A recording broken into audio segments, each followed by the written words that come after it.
Assalamu alaikum, my dear students, respected teachers, guardians, viewers, and whoever with me. I welcome all in my today's second paper English online classes for class 9 and 10. How are you, students? I do hope you are safe and sound with your family members at home. Before starting my class, I would like to introduce myself. This is Muhammad Anwarul Islam, assistant teacher, Singda Damdama Government Girls High School, Singda, Natur. In my previous class, I was talking about right form of verbs. In my first video, I have discussed 35 rules related to right form of verb. Right form verb একটা বিশাল বিষয়। Verb বিভিন্ন সময় বিভিন্ন আকার ধারণ করে। যেমন 12টা টেন্সের ক্ষেত্রে ভার্ব 12 রকম হয়ে থাকে। ঠিক তেমনিভাবে একটা নিজস্ব ভার্বের 3টে ফর্ম আছে।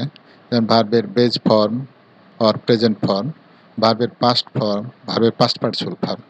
ভার্বের সময় কোনো সময় যদি আমরা টু যোগ করি ভার্বের পূর্বে, সেটাকে আমরা বলি ইনফিনিটিভ। ভার্বের সাথে আইএনজি যোগ করলে সেটা কখনো পার্টিসিপল, কখনো জিরান্ড আকার ধারণ করে। এবং যখন আমরা প্রিপোজিশন ব্যবহার করি, প্রিপোজিশনের পরে সবসময় ভার্বের আইএনজি ব্যবহার করি। আবার ভার্ব যখন নাউনের কাজ করে তখন সেক্ষেত্রে আমরা জিরান্ড ব্যবহার করি। এভাবে দেখা যায় বিভিন্ন সময় ভার্ব বিভিন্ন আকার ধারণ করে। ভয়েসের ক্ষেত্রে verb he plays cricket. Play হচ্ছে active verb. Cricket is played by him. Played হচ্ছে ইডি যখন যোগ করছি সেটা হচ্ছে প্যাসিভ ভার্ব। এভাবে ন্যারেশনের ক্ষেত্রে the teacher said honesty is the best policy. Said হচ্ছে রিপোর্টিং ভার্ব, অর্থাৎ ভার্ব বিভিন্ন নামে এবং বিভিন্ন গ্রামাটিক্যাল আইটেমের ক্ষেত্রে বিভিন্ন আকার ধারণ করে। কন্ডিশনাল সেন্টেন্সের ক্ষেত্রে ভার্ব কখনো প্রেজেন্ট ফর্ম ধারণ করে, কখনো পাস্ট ফর্ম, কখনো পাস্ট পার্টিসিপল ফর্ম আকার ধারণ করে। এই জন্য গ্রামারের বিভিন্ন অধ্যায়ের সাথে রাইট ফর্ম ভার্বের বিশাল একটা সম্পর্ক দেখা যায়। আমরা আজকে রাইট ফর্ম ভার্বের আরও 35টা রুল নিয়ে কথা বলবো। রুল 36, কমপ্লেক্স বা কম্পাউন্ড সেন্টেন্সের দুটি ক্লজ বা বাক্যাংশের যে কোনো একাংশের টেন্স দ্বারা অপর অংশের টেন্স নির্ধারিত হয়। When he saw me he became delighted. আমাদের একটা বিষয় খেয়াল করতে হবে, একটা কমপ্লেক্স সেন্টেন্সে দুটো ক্লজ থাকে, একটা হচ্ছে মেন ক্লজ আর একটা হচ্ছে সাবঅর্ডিনেট ক্লজ। মেন ক্লজ যে টেন্সে থাকবে, সাবঅর্ডিনেট ক্লজটাও সেই টেন্সে হতে হবে। অর্থাৎ হোয়েন হি স হচ্ছে পাস্ট টেন্স, ডান দিকে বিকেম হচ্ছে past tense. He is poor but he is honest. But কনজাংশনের মাধ্যমে এটা একটা কম্পাউন্ড সেন্টেন্স তৈরি হয়েছে। হি ইজ পোর ভার্ব হচ্ছে is, he is honest verb হচ্ছে ইজ। অর্থাৎ কম্পাউন্ড সেন্টেন্সের যে পূর্বের যে ক্লজটা থাকবে সেটা যে টেন্সে থাকবে, পরের ক্লজটাও সেম টেন্স হতে হবে। রুল 37, বেয়ার ইনফিনিটিভ, অর্থাৎ ইনফিনিটিভ উইদাউট টু। আর ইনফিনিটিভ শব্দের অর্থ হচ্ছে to plus verb. To plus ভার্বকে আমরা ইনফিনিটিভ বলি। সকল ইনফিনিটিভের ক্ষেত্রে টু কম্পালসারি নয়। যে সমস্ত ভার্বের ক্ষেত্রে ইনফিনিটিভের টু বসে না তাদেরকে বেয়ার ইনফিনিটিভ অথবা জিরো ইনফিনিটিভ অথবা ইনফিনিটিভ উইদাউট টু বলা হয়। Behold, bid, let, cannot but, make, see, watch, hear, need, dare, feel, use to. Modal auxiliary যেমন can, could, shall, should, may, might, will, would, must, would rather, had better, have to, has to, am to, is to, are to ইত্যাদির পরে ভার্বের present form বসে। যেমন he let me go there. Me এর পরে যে গো ভার্বটা বসিয়েছি এটা সব সময় ভার্বের প্রেজেন্ট ফর্ম থাকবে, এটা কখনোই পাস্ট ফর্ম হবে না। He can sing songs. Modal auxiliary পরে সব সময় ভার্বের base form or present form বসে। You had better leave the place. Had better হচ্ছে একটা মডেল অক্সিলারি। মডেল অক্সিলারি পরে ভার্বের বেজ ফর্ম লিভ হবে, কখনোই লেফট বা অন্য কোনো ফর্ম বসবে না। রুল 38, সেন্টেন্সে worth cannot get used to, would you mind to, help, could not help, with a view to, look forward to, get used to, would you mind ইত্যাদির পরে ভার্বের সাথে আইএনজি যোগ করতে হয়। যেমন the people could not help running. Could নটের পরে, কুড নট হেল্পের পরে যে ভার্বটা বসবে সেটা সবসময় আইএনজি যোগ করতে হবে। The beauty of the place is worth. Worth হচ্ছে এখানে একটা প্রিপোজিশন এবং প্রিপোজিশনের পরে ভার্বের সবসময় আইএনজি বসে। ওর্থ এনজয় ছিল, এনজয়ের সাথে আইএনজি যোগ করলে এনজয়িং হবে। রুল 39, সেন্টেন্সের শুরুতে উড দেয়ার থাকলে সাবজেক্টের পরে কুড বসে। অর্থাৎ অসম্ভব কল্পনা করতে আমরা সবসময় সেন্টেন্স শুরু করি উড দেয়ার দিয়ে, এবং উড দেয়ারের পরে সাবজেক্টে সবসময় কুড ব্যবহার করতে হয়। Would that I could fly like a bird. এটা একটা অসম্ভব কল্পনা, পাখির মতো আমি কখনোই উঠতে পারবো না, তাই আমরা আয়ের সাথে কুড ব্যবহার করেছি, এবং উড দ্যাটের পরে সবসময় পাস্ট ফর্ম কুড ব্যবহৃত হবে। Would that he would that we could enter the place, we এর পরে কুড হবে, এবং যেহেতু সেন্টেন্সের শুরুতে উড দ্যাট আছে তাই পাস্ট ফর্ম ব্যবহার করতে হবে। রুল 40, কোনো সেন্টেন্সে হয়েলের পরে ভার্ব থাকলে তার সাথে আইএনজি যোগ হয়, এবং হয়েলের পরে সাবজেক্ট থাকলে হয়েল অংশটা পাস্ট কন্টিনিউয়াস টেন্স হয়। ছাত্রছাত্রী, তোমাদের সুবিধার্থে আমি বলতে চাচ্ছি, হয়েল শব্দটা দুটো পার্টস হিসেবে ব্যবহৃত হয়। হয়েল যদি প্রিপোজিশন হিসেবে ব্যবহৃত হয় তখন তারপরে ভার্বের আইএনজি বসবে, এবং হয়েল যদি কনজাংশন হিসেবে ব্যবহৃত হয় অর্থাৎ হয়েলের সাথে একটা ক্লজ হবে এবং হয়েল ছাড়া আর একটা মেন ক্লজ থাকবে। সেক্ষেত্রে পার্থক্য বোঝার ক্ষেত্রে আমরা যে কাজটা করব, while walk on the road he saw me, ব্র্যাকেটে অক দেওয়া আছে। হয়েল এক্ষেত্রে প্রিপোজিশন, তাই হয়েলের পরে আইএনজি যোগ করে হয়েল অকিং অন দ্য রোড। এখানে হয়েল কনজাংশন না, কারণ হয়েলের পরে কোনো সাবজেক্ট ভার্ব নাই। দ্বিতীয় সেন্টেন্সের ক্ষেত্রে while we are reading books he slept, এটা একটা কমপ্লেক্স সেন্টেন্স। হি স্লেপ্ট হচ্ছে main clause, while we are reading books এই হয়েলটা হচ্ছে কনজাংশন, এবং এখানে সাবঅর্ডিনেট ক্লজ গঠন করছে, ভার্বের সাথে আইএনজি যোগ করেছি আমরা ক্ষেত্রে। রুল 41, সেন্টেন্সে হ্যাভ, হ্যাজ, হ্যাড ইত্যাদি অক্সিলারি ভার্ব থাকলে মূল ভার্বের সবসময় পাস্ট পার্টিসিপল হবে। He has invited us on Friday, আমরা প্রেজেন্ট পারফেক্ট টেন্সের ক্ষেত্রে দেখেছি হ্যাভ এবং হ্যাজ অক্সিলারি ভার্ব যখনই থাকবে তারপরে সবসময় মূল verb past tense past participle হবে, এবং past perfect tense auxiliary verb যদি ওয়ার্ড থাকে, হ্যাড থাকে, তারপরেও সবসময় মূল ভার্বের পাস্ট পার্টিসিপল হবে। I have bought a new book. Have auxiliary verb, মূল ভার্ব হচ্ছে past participle bought. Rule 42, as if, as though ইত্যাদি শব্দের অর্থ যেন প্রকাশ করে, এবং এদের প্রথম অংশ প্রেজেন্ট ইনডিফিনিট হলে পরের অংশ পাস্ট ইনডিফিনিট হয়। প্রথম অংশ পাস্ট ইনডিফিনিট হলে পরের অংশ পাস্ট পারফেক্ট টেন্স হবে। ছাত্ররা খুব ভালো করে খেয়াল করবা, অ্যাজ ইফ এবং অ্যাজ দোর পরে সবসময় পাস্ট টেন্স হয়, এবং প্রথম ক্লজটা যদি প্রেজেন্ট টেন্স হয় তাহলে পরেরটা হবে পাস্ট ইনডেফিনিট, এবং প্রথম ক্লজটা যদি পাস্ট ইনডেফিনিট টেন্স হয় তাহলে পরের ক্লজটা অবশ্যই পাস্ট পারফেক্ট টেন্স হবে। Example, he talks as if he war a leader. Tux present tense হয়, পরবর্তী ভার্বের সাথে হি এর সাথে ওয়ার ব্যবহার করেছি আমরা, কিন্তু পরের সেন্টেন্সে হি টকড পাস্ট ইনডিফিনিট টেন্স, এবং সেক্ষেত্রে অ্যাজ দোর পরে আমরা পাস্ট পারফেক্ট টেন্স ব্যবহার করছি, he had been a leader. তাহলে দুটো সেন্টেন্সের মধ্যে পার্থক্য হচ্ছে, মেন ক্লজ যদি প্রেজেন্ট ইনডিফিনিট টেন্স হয় তাহলে subordinate clause past indefinite tense হবে, মেন ক্লজ যদি পাস্ট ইনডিফিনিট টেন্স হয় তাহলে subordinate clause past perfect tense হবে। রুল 43, সেন্টেন্সে আই উইশ থাকলে এবং কোনো কিছু হওয়া বোঝালে, ওয়ার আছে বোঝালে হ্যাড, এবং ভার্বের অর্থাৎ অ্যাকশন ভার্বের ক্ষেত্রে সক্ষমতা বা সামর্থ্য বোঝাতে কুড প্লাস ভার্বের প্রেজেন্ট ফর্ম বসে। I wish I were a bird. I wish এমন একটা সেন্টেন্স, এরপরে সবসময় পাস্ট টেন্স হয়, এবং আমরা যে সাবজেক্টটি বসাই না কেন এই সাবজেক্টের পরে সবসময় আমরা ওয়ার ব্যবহার করি। পাস্ট টেন্স এবং ওয়ার হবে। যদি অক্সিলারি ভার্ব না থাকে সেক্ষেত্রে মূল ভার্বের পাস্ট ফর্ম ব্যবহার করব। I wish I knew everything about it. I wish he came here earlier. পরবর্তী sentence, I wish I had wings, past form ব্যবহার করা হয়েছে। I wish I could fly in the sky, could plus verb অর্থাৎ past form ব্যবহার করা হয়েছে। Rule 44, কোনো সেন্টেন্সে বিফোর বা আফটার থাকলে সেন্টেন্সটি পাস্ট পারফেক্ট টেন্স এর হলে বিফোরের পূর্বে হ্যাড এবং আফটারের পরে হ্যাড বসে, অর্থাৎ মূল ভার্বের পাস্ট পার্টিসিপল হয়। যেমন the doctor had come before the patient had died. পরবর্তী sentence, Helal came here after he had gone home. ছাত্রছাত্রী, তোমাদের মনে রাখার সুবিধার্থে আমি একটা সহজ ব্যাখ্যা দিতে পারবো।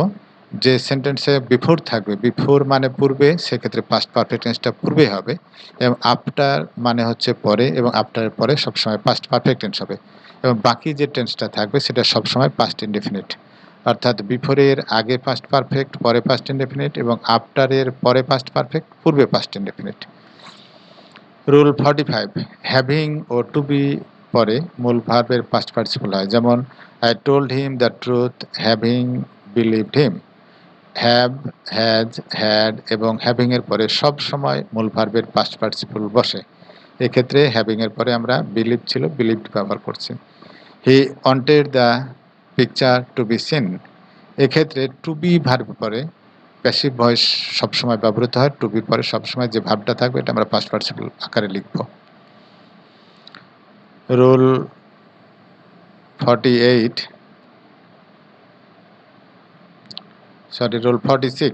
সেন্টেন্সে রিপোর্টিং ভার্ব পাস্ট টেন্স হলে এবং তারপরের অংশ অর্থাৎ রিপোর্টেড স্পিচের নেক্সট ডে, নেক্সট ইয়ার ইত্যাদি অ্যাডভার্ব যুক্ত থাকলে দ্বিতীয় অংশের মূল ভার্বের পূর্বে উড ব্যবহৃত হয়। যেমন he said that he would come here next day. Said past tense হয়, পরবর্তী উল শব্দটাকে আমরা উড আকারে এবং এটাকে ফিউচার ইন দি পাস্ট বলা হয়। মিনিংটা হবে ফিউচার, কিন্তু সেন্টেন্স কনস্ট্রাকশনটা উডের মাধ্যমে পাস্ট আকারে ব্যবহার করতে হবে। He told me that he would go to Dhaka next week.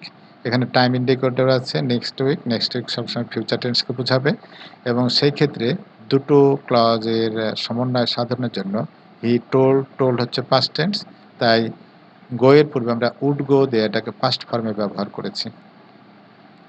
No sooner then, scarcely when, hardly when প্রভৃতি কোরিলেটিভস দ্বারা যুক্ত বাক্যে দেন হোয়েনের পূর্বে সাধারণত পাস্ট পারফেক্ট টেন্স এবং পরে পাস্ট ইন্ডিপেন্ডেন্স বসে। এই টেন্সগুলো সবসময় পাস্ট পারফেক্ট টেন্স হিসেবে ব্যবহৃত হবে। পাস্ট পারফেক্ট টেন্সের একটা টেন্স হবে পাস্ট পারফেক্ট এবং অন্য টেন্সটা সবসময় পাস্ট ইন্ডিপেন্ডেন্স হয়। No sooner had he seen it then she bought it. No sooner had, এটা সুনার শব্দটা কম্পারেটিভ ডিগ্রি হওয়ার কারণে একটা দেন বসে এবং দেনটা বসে দ্বিতীয় ক্লজের পূর্বে। আর নো সুনার শব্দটা নেগেটিভ হওয়ায় হ্যাড অক্সিলারি ভার্ব সাবজেক্টের পূর্বে বসেছে। No sooner had she seen it then she bought it. প্রথমটা হচ্ছে পাস্ট পারফেক্ট টেন্স এবং পরেরটা হচ্ছে past indefinite tense. Hardly had we reach the station when the train left. প্রথম সেন্টেন্সটা পাস্ট পারফেক্ট টেন্স এবং পরেরটা past indefinite tense. Hardly had we reached the station এটা একটা clause, when the train left এটা আরও একটা ক্লজ।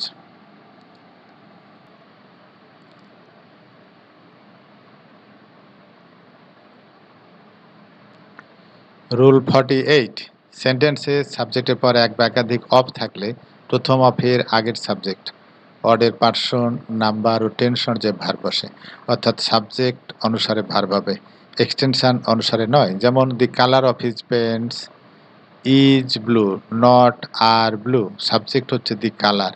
অফ হিজ পেন্টসটা সাবজেক্টের অংশ নয়। অফ হিজ পেন্টসটা হচ্ছে প্রিপোজিশনাল ফ্রেজ এবং এটাকে মডিফায়ার বলে। আমি সেক্ষেত্রে সাবজেক্টটা ধরে ভার্ব বসাবো, অর্থাৎ the colour is blue. Of his pants অনুসারে হবে না। The mangoes of Rajshahi are very sweet. আমি রাজশাহী অনুপাতে ভার্ব দেবো না, আমার সাবজেক্ট হচ্ছে দি ম্যাঙ্গোজ, ম্যাঙ্গোজ প্লুরাল, তাই ভার্ব হবে আর। রুল 49, যদি have, has, had, get, got ভার্বগুলো পজিটিভ হিসেবে কাজ করে মেন ভার্বটি পাস্ট পার্টিসিপল হয়। যেমন I got the work done by him, অর্থাৎ কোনো কাজ আমরা নিজে না করে যদি অন্যের দ্বারা করায় নিই সেটাকে আমরা প্যাসিভ ভয়েসে ব্যবহার করি এবং এই ক্ষেত্রে প্যাসিভ অর্থে ব্যবহার করা হবে এবং প্যাসিভ অর্থে হচ্ছে বাই বসে এবং বাইয়ের পূর্বে সবসময় পাস্ট পার্টিসিপল বসে। এখানে ডু শব্দটা পাস্ট পার্টিসিপল হচ্ছে ডান এবং ডানের পরে বাই ব্যবহার করা হয়েছে এবং প্যাসিভলি ইউজড হচ্ছে ডান দিকের অংশটা। I got the work done by him, কাজটা আমি নিজে না করে অন্যের দ্বারা করাচ্ছি, আর অন্যের দ্বারা করালে সেটা সবসময় প্যাসিভ ভয়েস হিসেবে গণ্য হয়। রুল 50, লেসযুক্ত সেন্টেন্সের লেস্টের পরের সাবজেক্টের পর শুড অথবা মাইট ভার্বের প্রেজেন্ট ফর্ম বসে। যেমন he ran fast lest he should miss the train. লেস্টের শব্দের অর্থ হচ্ছে পরে বিপদ যেন না হয়। এটা একটা কন্ডিশনাল সেন্টেন্স এবং এই কন্ডিশনাল সেন্টেন্সের ক্ষেত্রে প্রথম অংশটা মেন ক্লজ, পরের অংশটা সাবঅর্ডিনেট ক্লজ।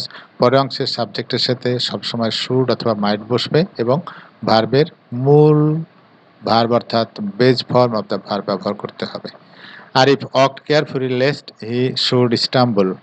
লেস্টের পূর্বে মেন ক্লজ, লেস্টের পরে সাবঅর্ডিনেট ক্লজ। সাবঅর্ডিনেট ক্লজ ব্যবহার ক্ষেত্রে সাবজেক্টের পরে সবসময় শুড অথবা মাইট এবং মূল ভার্ব বসেছে হি শুড স্টাম্বল। স্টাম্বল শব্দের অর্থ হচ্ছে হোঁচট খাওয়া। রুল 51, ইন্টারোগেটিভ সেন্টেন্সে যদি what, when, where, who, which, whose, হয়, হাউ বসে তাহলে সাবজেক্টের পূর্বে টেন্স ও পার্সন অনুযায়ী অক্সিলারি ভার্ব যোগ করতে হয়। যেমন হয় হ্যাভ ইউ ডান ইট, হয় ইউ ডান ইট বলতে গেলে আমার মূল ভার্বে পার্শ্ব হচ্ছে ডান এবং সেক্ষেত্রে প্রেজেন্ট পারফেক্ট টেন্সের নিয়ম মোতাবেক আমাকে হ্যাভ অথবা হ্যাজ অক্সিলারি ভার্ব ব্যবহার করতে হবে। হয় have you done it. What is he doing there, মূল ভার্বের সাথে আইএনজি বসানো আছে, আইএনজি বসলে সেটা কন্টিনিউয়াস টেন্স হিসেবে গণ্য হয়। আর কন্টিনিউয়াস হওয়ার কারণে হট এর পরে ইজ ব্যবহার করা হয়েছে, what is he doing there. Rule 52, বিভার্ববিহীন সেন্টেন্সকে ইন্টারোগেটিভ সেন্টেন্স বা নেগেটিভ করতে হলে সাবজেক্টের পার্সন, নাম্বার ও টেন্স অনুযায়ী ডু, ডাজ, ডিড এবং মূল ভার্বের প্রেজেন্ট ফর্ম বসে।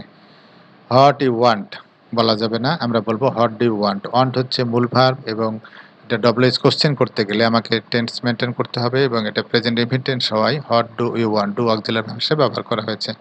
হোয়ার ইউ গো ইয়েস্টারডে, ইয়েস্টারডে থাকলে সবসময় পাস্ট ইনডিফিনিট হবে এবং পাস্ট ইনডিফিনিট হলে অক্সিলারি ভার্ব আমরা ডিড ব্যবহার করব। পাস্ট ইনডিফিনিটে প্রশ্নবোধক বাক্য করতে ডিড ব্যবহার হয়। Where did you go yesterday. He did not come here last night, last থাকলেই সেটা পাস্ট টেন্স হিসেবে গণ্য হবে। লাস্ট নাইট থাকায় আমরা হি ডিড নট ব্যবহার করেছি, he did not come here last night. Rule 53, there দ্বারা শুরু হওয়া বাক্যে সিঙ্গুলার নাউন থাকলে দেয়ারের পরে সিঙ্গুলার ভার্ব বসে এবং প্লুরাল নাউন থাকলে দেয়ারের পরে প্লুরাল ভার্ব বসে। যেমন there is a school in our village, কোথাও একটা কোনো কিছু আছে বোঝাতে সেক্ষেত্রে দেয়ার ইজ এবং একের বেশি কোনো কিছু আছে বোঝালে দেয়ার আর বসে। There are two schools in our village, একের অধিক অর্থাৎ দুটো থাকায় দেয়ার আর বসেছে এবং প্রথম সেন্টেন্সের ক্ষেত্রে একটা বোঝানোর জন্য দেয়ার ইজ ব্যবহার করা হয়েছে।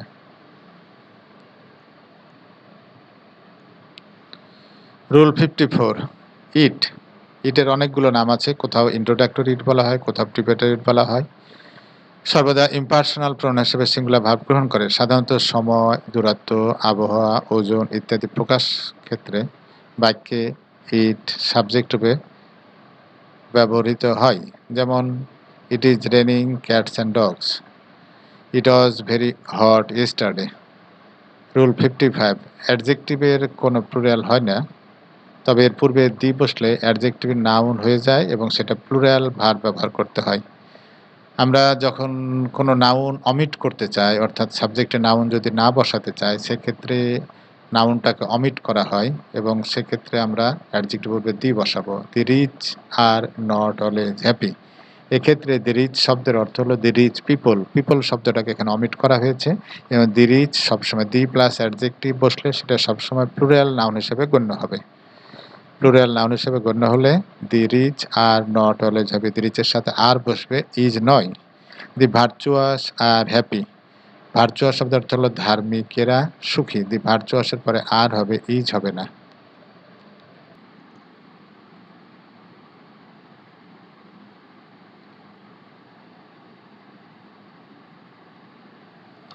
রুল 56, বাক্যে half, the rest, two thirds of প্রভৃতি অংশবাচক অর্থগুলো সিঙ্গুলার নাম্বারের পূর্বে থাকলে ভার্বটা সিঙ্গুলার হয় এবং প্লুরালের পূর্বে থাকলে ভার্বটা প্লুরাল হিসেবে গণ্য হবে। Two thirds of the book is finished, আমাদের মনে রাখতে হবে টু থার্ড ভগ্নাংশটা একের চেয়ে ছোট যে কোনো ভগ্নাংশই সিঙ্গুলার হিসেবে ব্যবহৃত হবে এবং একের চেয়ে বড় কোনো ভগ্নাংশ যদি হয় সেটা প্লুরাল হিসেবে গণ্য হবে। Two thirds of the book is হবে, আর হবে না। The two thirds of the mango are rotten, two thirds of the mango, 2/3 বলা হয়েছে, সেক্ষেত্রে ভার্বটা সিঙ্গুলার না হয়ে প্লুরাল হয়ে গেল, two thirds of the mango are rotten. Rule 57, সেন্টেন্সে ইনফিনিটিভ টু প্লাস ভার্বকে ইনফিনিটিভ বলা হয়, এর পূর্বে গো ভার্ব থাকলে প্রেজেন্ট কন্টিনিউয়াস টেন্স হয়। গোয়িং টু সিম্পলি ফিউচারিটি বোঝায়। It is going, he is going to buy a colour TV soon, are he is going to, am going to, are going to পরে সবসময় মূল ভার্বের মূল অর্থাৎ base form of the verb ব্যবহৃত হয়। Rule 58, সেন্টেন্সে দ্বিরুক্তি ক্রিয়া, হাসতে হাসতে, নাচতে নাচতে ইত্যাদি ক্রিয়া আইএনজি যোগ করতে হয়। হি ওয়েন্ট অ্যাওয়ে লাফিং, হাসিতে হাসিতে সে চলিয়া গেল। এই দ্বিরুক্তি ভার্ব যখনই পাবো আমরা সেক্ষেত্রে ভার্বটার সাথে সবসময় আইএনজি বসবে। She came to me dance, she came to me dancing, অর্থাৎ ভার্বের সাথে আমি আইএনজি যোগ করব। এই একটা ফর্মুলা। আরও একটা মনে রাখার সুবিধার্থে একই বাক্যে যদি দুটো ভার্ব থাকে দ্বিতীয় ভার্বের সাথে আমরা আইএনজি যোগ করে দেব। রুল 59, দুটো বিষয়ের মধ্যে একরূপতা প্রকাশ করার জন্য দি সেম অ্যাজ আকার ব্যবহৃত হয়।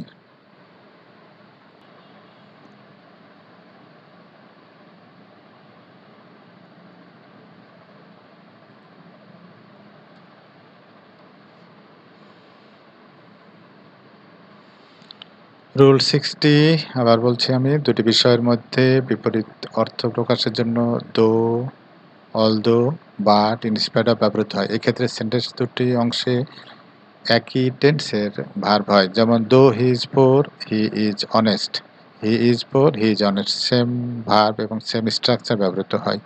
Though he is poor but he is honest, though he is poor he is honest. But শব্দটা হবে না এখানে। এটাকে কি স্লো করার দরকার আছে না থাকবে? Rule 61, not only but also ক্ষেত্রে শেষের সাবজেক্ট অনুযায়ী ভার্ব ব্যবহৃত হয়। Not only Ruba but also her friends are going there. এক্ষেত্রে ছাত্রছাত্রী তোমরা মনে রাখবে এইভাবে, আমরা যেখানে ভার্ব বসাবো ভার্বের নিকটতম সাবজেক্ট যদি সিঙ্গুলার হয় তাহলে সেক্ষেত্রে ভার্ব সিঙ্গুলার হবে, অর্থাৎ ইজ গোয়িং টু হবে, ইজ গোয়িং হবে। কিন্তু ভার্বের নিকটতম সাবজেক্ট যদি প্লুরাল হয় তাহলে সেক্ষেত্রে ভার্বটা আর গোয়িং ব্যবহার হবে। এক্ষেত্রে হার ফ্রেন্ডস প্লুরাল হওয়ায় আর গোয়িং ব্যবহার করা হয়েছে। Not only he but also her friends are going there, নিকটতম সাবজেক্ট হচ্ছে হার ফ্রেন্ডস এবং হার ফ্রেন্ডসের ক্ষেত্রে আর গোয়িং ব্যবহার করা হয়েছে।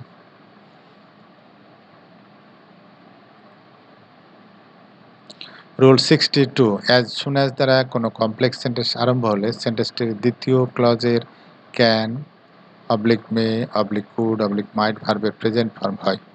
As soon as I sold it he bought it, এটা একটা complex sentence. As soon as অংশে সাবঅর্ডিনেট ক্লজের ক্ষেত্রে সোল্ড পাস্ট টেন্স হওয়ায় ডান দিকে বাই ভার্বের পাস্ট ফর্ম বট ব্যবহার করা হয়েছে। As soon as I came here he went away, as soon as অংশে অর্থাৎ সাবঅর্ডিনেট ক্লজে মূল ভার্ব কেম পাস্ট টেন্স হওয়ায় main clause he went away went past tense ব্যবহার করা হয়েছে। Rule 63, so that, in order that প্রভৃতি দ্বারা দুটি ক্লজ যুক্ত থাকলে দ্বিতীয় ক্লজের can, oblique may, oblique could, might ভার্বের প্রেজেন্ট ফর্ম হয়, যেমন we eat so that we can leave R we may leave, দুটোই কারেক্ট হবে। Hasan went there so that he could meet his friends, went past tense, তাই দ্বিতীয় অংশে অর্থাৎ main ক্লজের সাবঅর্ডিনেট ক্লজের ক্ষেত্রে could meet, could past form ব্যবহার করা হয়েছে। রুল 64, কোনো সেন্টেন্সে ইমফ্যাসিস অর্থাৎ জোর দেওয়ার উদ্দেশ্যে ভার্বের পূর্বে ডু বসে। এক্ষেত্রে subject third person singular number হলে ভার্বের পূর্বে ডাজ বসবে। ডাজ ব্যবহৃত হলে ভার্বের শেষে এস বাই এস যোগ করার দরকার নেই। Please do go there tomorrow, বক্তব্য জোরালো করার জন্য গো ভার্বের পূর্বে ডু ব্যবহার করা হয়েছে এবং এই ক্ষেত্রে ডু কোনো পরিবর্তন করা যাবে না। He does came here everyday, to do দেওয়া আছে, he does come here everyday. এক্ষেত্রে হি থার্ড পারসন হয় বক্তব্য জোরালো করার জন্য ডাজ ব্যবহার করা হয়েছে। অতীত সম্ভাবনা প্রকাশ করতে ভার্বের পাস্ট পার্টিসিপের পূর্বে উড হ্যাভ বসে, যেমন but for his help I would have fallen down. তৃতীয় ক্ষেত্রে ফিউচার পারফেক্ট টেন্স ব্যবহার করা হয়েছে, would have plus past participle. Rule 66, সেন্টেন্সের বিষয়বস্তু সম্পর্কে অপরের মতামত জানার জন্য বাক্যের শেষে ট্যাগ কোশ্চেন ব্যবহার করা হয়। এক্ষেত্রে অ্যাফার্মেটিভ বাক্যের জন্য অ্যাফার্মেটিভ ট্যাগ ব্যবহার করা হয়। ট্যাগ কোশ্চেন সবসময় প্রোনাউন বসে এবং নেগেটিভ এনটি ফর্ম ব্যবহার করা হয়। He came here, came past tense হওয়ায় ডিডেন্ট হি ট্যাগ যুক্ত করা হয়েছে। Suman is a good boy isn't he, অর্থাৎ সুমন নাউনের পরিবর্তে হি ব্যবহার করা হয়েছে এবং কন্ট্রাকশন অর্থাৎ auxiliary verb plus not isn't ব্যবহার করা হয়েছে। রুল 67 কোনো বিষয়ে অধিকারের কারণে কোনো ফল বা পরিণতি ঘটলে সো দ্যাট এই স্ট্রাকচারটা ব্যবহার করা হয়। এক্ষেত্রে সেন্টেন্সের দুটা অংশের ভার্ব একই টেন্স করা হয়, যেমন he is so fat that he can't walk. That এর পূর্বে হি ইজ সো ফ্যাট, এটা প্রেজেন্ট ফর্ম ব্যবহার করা হয়েছে ইজ, তার ডান দিকে he can't walk can present form ব্যবহার করা হয়েছে। রুল 68 বাক্যের ইফযুক্ত কন্ডিশনাল ক্লজটা প্রেজেন্ট ইনফিনিটেন্স হলে পরের ক্লজটা ফিউচার ইনফিনিটেন্স হয়। এটাকে ফার্স্ট কন্ডিশন বলা হয়। ফার্স্ট কন্ডিশনের স্ট্রাকচারে if plus present plus future ব্যবহার করা হয়। If he comes I shall go. If he comes conditional, এটা প্রেজেন্ট টেন্স, এবং দ্বিতীয় অংশ অর্থাৎ মেন ক্লজটা ফিউচার টেন্স ব্যবহার করা হয়েছে I shall go. If he is there I shall meet him. If he is there conditional sentence present টেন্সে ব্যবহার করেছে, I shall meet him future টেন্সে ব্যবহার করা হয়েছে। রুল 69 নেগেটিভ সেন্টেন্সে কোনো বিষয় অধিক বোঝানোর জন্য টু স্ট্রাকচারটা ব্যবহার করা হয়। সিম্পল প্রেজেন্ট আর সিম্পল পাস্ট এবং হয়ে থাকে, যেমন he is or he was too weak to walk. Present form হলে ইজ হবে, পাস্ট ফর্ম করলে ওয়াজ ব্যবহার করা যাবে। রুল 70 কোনো সেন্টেন্সে পর্যাপ্ত বা যথেষ্ট অবস্থা প্রকাশের জন্য এনাফ টু স্ট্রাকচার ব্যবহার করা হয়, যেমন he is strong enough to carry the load. এক্ষেত্রে স্ট্রাকচার হচ্ছে প্রথমে সাবজেক্ট হবে, তারপর বি ভার্ব, তারপরে অ্যাডজেক্টিভ, এবং অ্যাডজেক্টিভের পরে এনাফ প্লাস ইনফিনিটিভ ব্যবহার করা হয়। Enough plus to plus verb থাকে। He has enough money to buy a car. Enough এর পরে এখানে নাউন ব্যবহার করা হয়েছে এবং টু প্লাস ভার্ব ব্যবহার করা হয়েছে। Thank you students. I will talk to you again in the next video. Until then, ভালো থেকো সবাই।